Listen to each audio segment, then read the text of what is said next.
Hello humans, this is Dr. Kai, and in this episode of FSD range modding, I'm going to show you the best and quickest way to get chemical manipulators, and I can tell you now, you're not going to like it. Before we get onto that, let me show you the other ways of doing it. You can drop into these USS's, degraded emissions, encoded emissions, combat aftermath, high-grade emissions, and you might find some. But it's going to be extremely slow, so let's talk about the horrible, horrible, evil way of doing it. Basically, you've got to kill refugees en masse. You're going to be basically taking out transport ships, so you don't need that amazing a combat build, but here's one that I've made that costs about 18 million. And remember, you can always sell the ship afterwards, or you can use any ship that you're comfortable doing combat with. The build is in the description. This document also, where I get most of this information, is also in the description.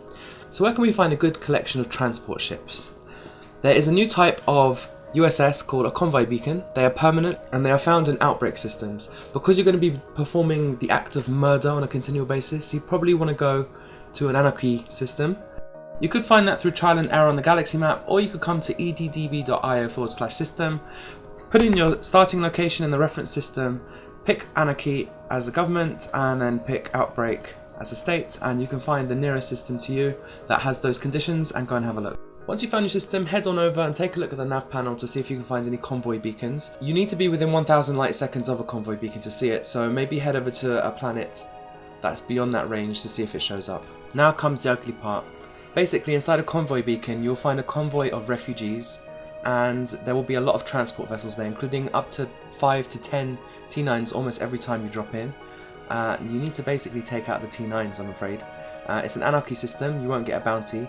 They very rarely have any kind of escort. If they do, it's going to be maybe 2 Sidewinders, 2 ASP scouts. Take those out first, and then target the power plant of the T9, shoot it to smithereens, and then look in the wreckage. You might want to take some collector limpets to help speed things up, that's what I did, but on average you should get 1 or 2 chemical manipulators for every 3 or 4 T9s. So at this rate it should take between an hour or 2 to collect all 30. Once you've run out of T9s in the instance, all you need to do is exit the convoy beacon and return again. It is permanent, and every time you drop in you should get 5 to 10 T9s spawning. You basically need to have no conscience, or be able to switch off your role-playing organ as you perform this particular gruesome task so that you can increase your FSD range. I told you wouldn't like it. Anyway, in the next episode I'll show you the best way to collect arsenic. I'll show you a planet and a location on that planet that seems to have arsenic in pretty much every single drop. And then I'll also show you where to buy magnetic emitter coils. And then I'll make a final video that will go through all the details and little tricks and tips about actually doing the upgrade itself when you're at Felicity Farseer. So long humans!